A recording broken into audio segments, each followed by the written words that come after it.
Well, welcome back to Soda City Live. January is National Train Your Dog Month, and a new year could mean new tricks for your furry friend.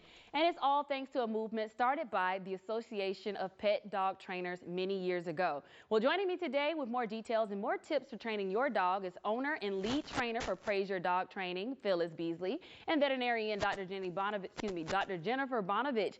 Phyllis, so first of all, thank you ladies for joining me today on National Train Your Dog Day. And we brought a friend.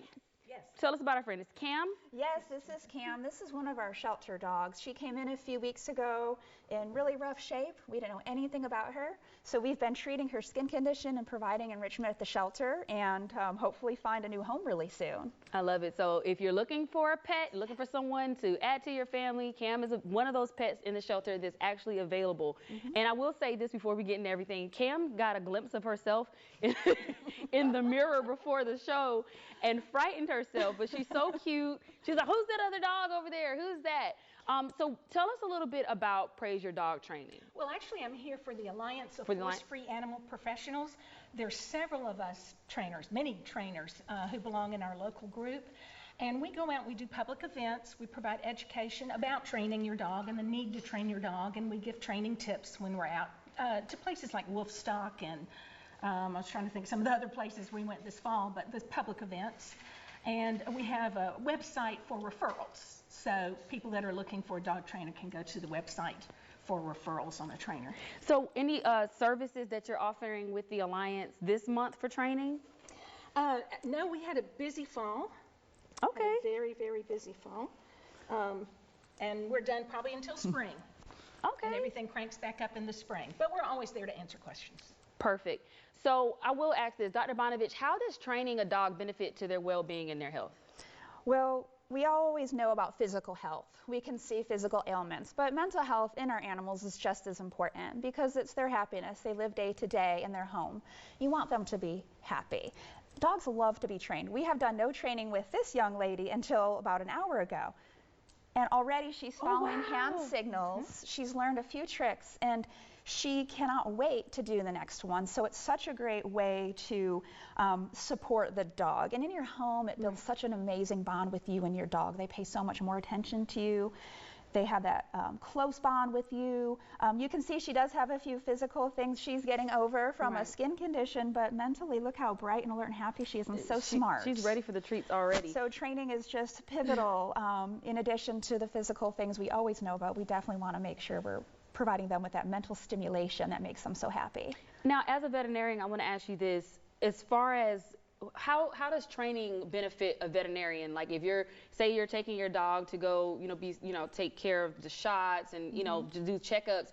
When a dog is trained, how helpful is that to a veterinarian? Oh, it makes all the difference in our day. So sometimes we'll have days where they're also trained and they come up to us, greet us, they're friendly, they know strangers, they're not afraid to come into the clinic. And then we might have days where they just have never been inside, perhaps a little weary of people, and it makes it harder. Of course, we have to take our time. It takes a little longer to introduce some treats to get them more comfortable with us. But it does make it a little more challenging for the veterinarian, and sometimes if they're really scared, we might send them home with a little medication to help calm them down so they can come back. The last thing we want to do is fly through an exam and miss something important. So having a well-trained dog makes a veterinarian's life much easier, and it helps us have that strong bond with the pet as well. Perfect. And if you have a dog that's already fearful, there are ways to work with it. There's a program called Fear-Free Training where you go in and you work with the dog to help them relax and be more comfortable with the handling that's involved. Now, since this is the first time you've trained with Cam here, how do you get her to just be so obedient? So, like, what are some tricks you can show us to kind of get the ball rolling when it comes to training? Dogs are food motivated. Oh, I am too. I am too. I am too. And we all get paid, so we'll work for food usually, and we wean it off, fairly quickly. But it does help us guide them into positions that we want to guide them in. If we're teaching, say, a sit or a down, we were working on a little trick right before we started. Cam, can you get up for me? Come on. We were trying to work on spin. Spin. So you use the food to navigate her. Yes, and then you mark the behavior when she's back in a circle, and then eventually you fade the treat out and they follow the hand signal. Okay. See if she'll do it. Spin. Wow. Yes. Over here. You missed it. There it is. She was like, now I want the reward. Oh yeah, yeah. Typically, how long does it take to fully train, like even like potty train a pet or a dog? Potty training shouldn't take that long if you're doing it correctly. That's the key, is doing it correctly, and that's taking the puppy out often enough, rewarding it when it goes outside, not giving it the opportunity to make a mistake. Okay. Where are you going? Yeah, that's part of training, is managing the environment, managing the situation, so that you can take advantage of the opportunities to train when they are there, and not allowing the dog to make a mistake. Okay, perfect. Yeah. Well, we will be wrapping up shortly. Tons more questions I would love to ask you all, but if there's anything that you'd like to share with our viewers, just, you know, is there anything you want to share? Well, please think about training your dog. Even if you have a dog that's already trained, it's a lifelong endeavor. Tricks, take a nice sniff walk with your dog, and y'all both have fun during National Train Your Dog Month. Perfect. Anything you'd like to add? Yeah, absolutely.